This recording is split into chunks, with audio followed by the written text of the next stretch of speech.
Hello,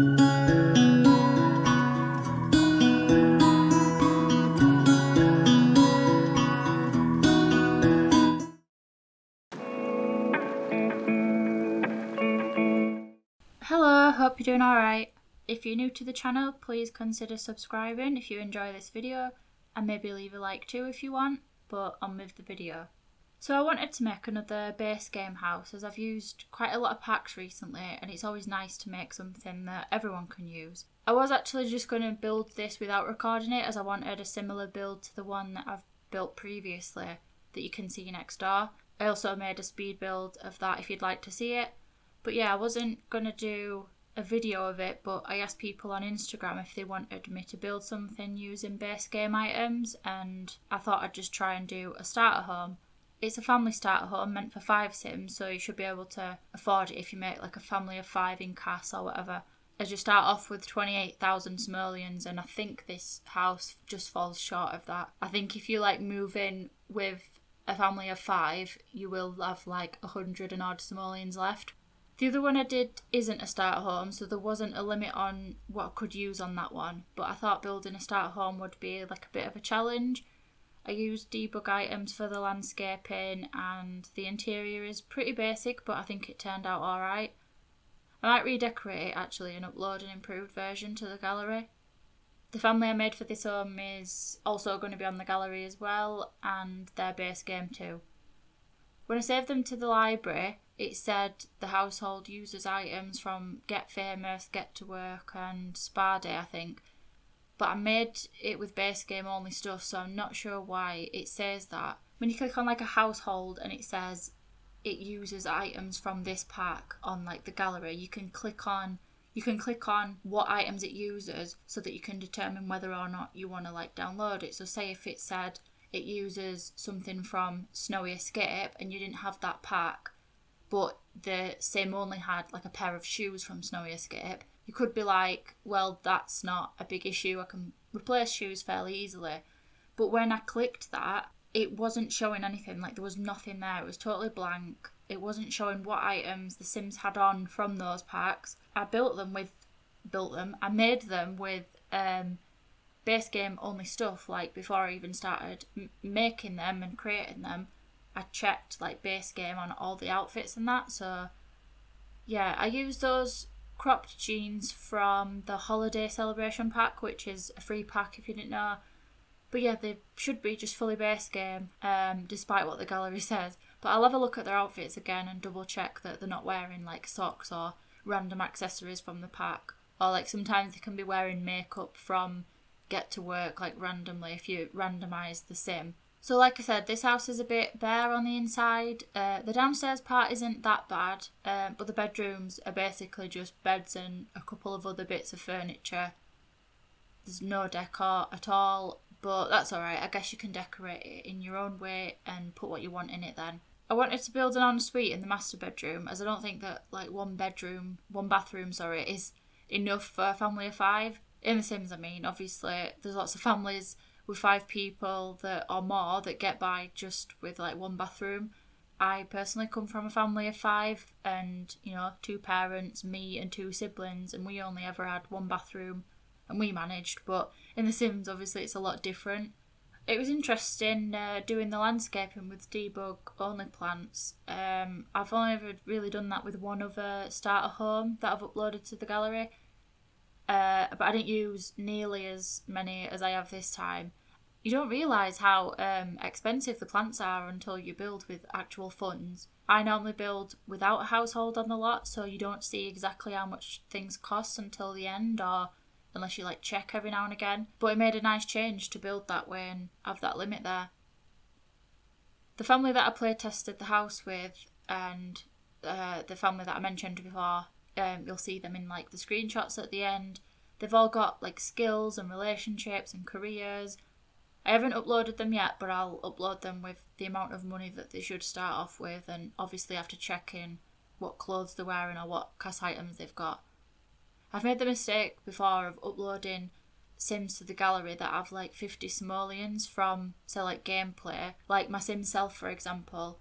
When I try and download that sim, I don't know if it's the same for anybody else if you have downloaded my Sim Self, she always has like a couple hundred simoleons, which means obviously that you can't move her into a lot. I've had it before where I've uploaded a family to the gallery and they only had like 18,000 simoleons, but because they were like a family of 4, it like reset how much money they actually had.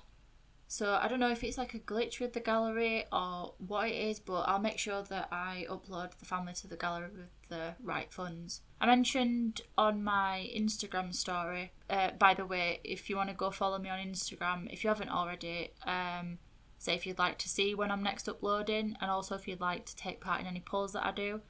My last build I did, I based it on what people voted on my story and enjoyed doing that one, so yeah, I might do it again. But yeah, I mentioned on my story that I've been feeling a bit burnt out. I don't know, I don't really have like a schedule or anything like that if I'm making videos, but I do aim to try and get 2 videos up a week.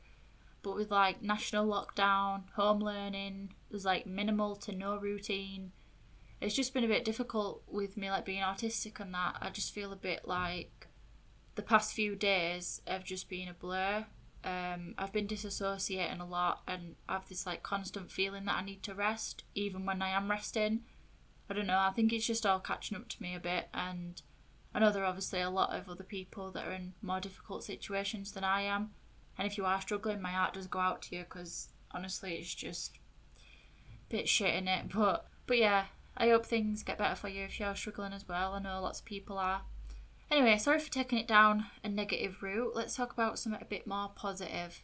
So I've been playing Destiny 2 quite a bit lately. I'm not at like a special interest level, which is nice. As much as I like my special interests, obviously, it's nice to have something that I can have like a regular amount of interest in. So I've been playing that with friends and that's been fun. If you don't know what it is, by the way, it's basically like an online multiplayer first-person shooter game thing, I guess. It's set in like a sci-fi type world. I don't know, I'm not really good at describing it, am I? But yeah, it's fun anyway. Even though I am really bad at the PvP, like I am on any shooter really, but that's alright, it's still fun. Well, for me anyway, not for my friends who have to like carry me. So if you're watching, lad, sorry for being shit. So what games has everyone else been playing lately then? Are you just playing The Sims or maybe other games? Do you have like a favourite game that you're playing? Over 2020, I think Animal Crossing New Horizons was like the main game that I played. Right up until around, I'd say like the end of August, beginning of September. And I just stopped playing it as much. My partner like played it with me and they sold their Switch as they just didn't play it enough. And they didn't really plan on playing it again really. So they just sold it. And I think that made me play less and less until I stopped. I keep wanting to go back on it and like catch up on everything that I've missed.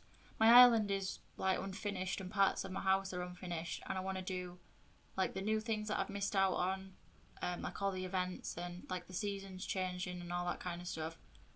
But every time I try to play it, I feel a bit like bored straight away, which is quite typical of Animal Crossing, I think. Yeah, I did the same with the Wild World, which was like the first one that I played. I think I was about 10 when I played that, and yeah, that was just like the best game ever at the time. I played that non-stop for about, I don't know, I think I got it for Christmas, and then I played it pretty much every day up until like the following year at the start of like the 6-week holidays, which is like, if you're not from the UK, where you have like your summer break, I suppose, before you go back to school. And yeah, I remember everything about that town that I had, my first one that I had. I remember like my first villagers, what my character looked like. Like I remember like what one of the rooms looked like. I think I had like the lovely furniture. I had a full room of that. And then I had my favourite furniture from it was like that cabana stuff. And then regrettably I deleted that save the next time that I played it. So yeah, I lost all of that and made like a new save and played it again for a long time and then got bored with it and forgot all about it.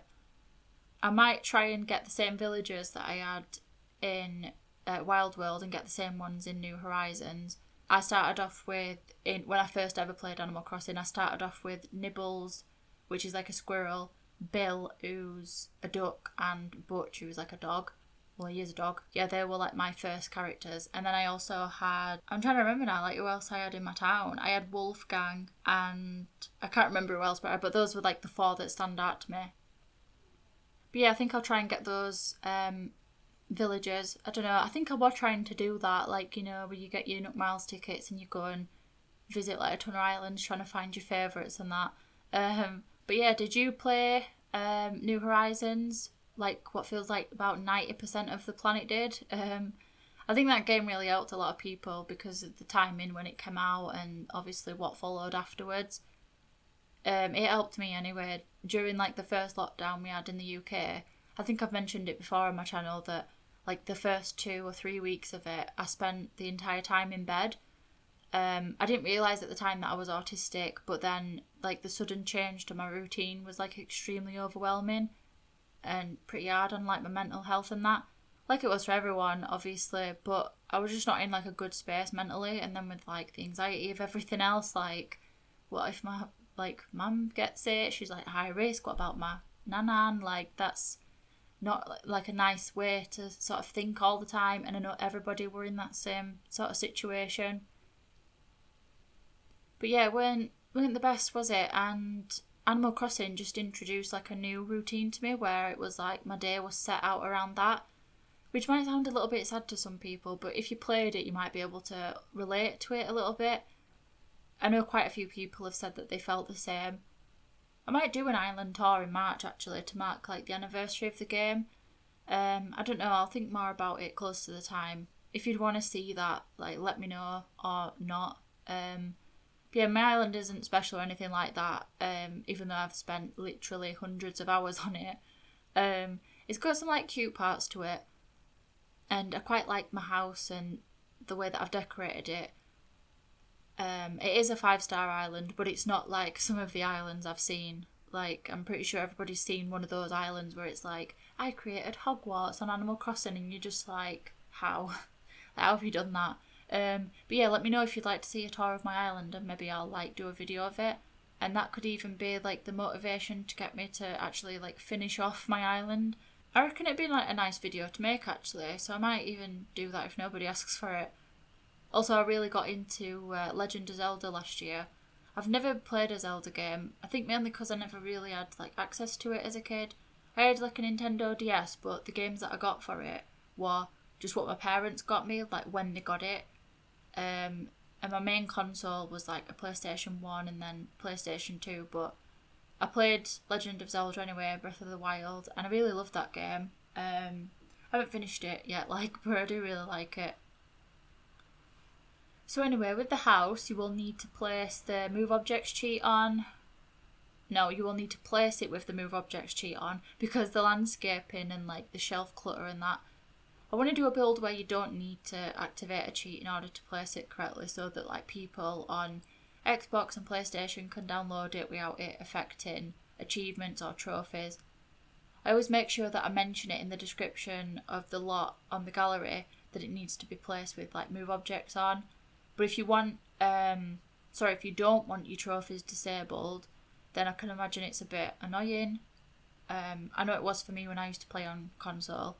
When they first updated the console version of the game so that you could access the gallery, I downloaded a build by Aveline, and when I placed it, there were like a few items that weren't even there, even though I had the packs for it.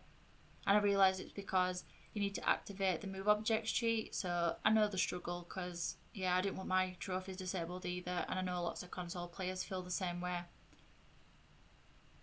And speaking of the gallery, if you want to follow me on there as well so you can get notifications of when I post something, or if you want to see like the rest of my builds and sims on there, my ID is simsuch, the same as my channel. And if you'd like to follow me on Instagram, the link is somewhere in the channel, but I'll link it in the description as well. So like I said, I'll upload the family that I play tested with to the gallery too. And to be honest, they're such a cute family, I really like them.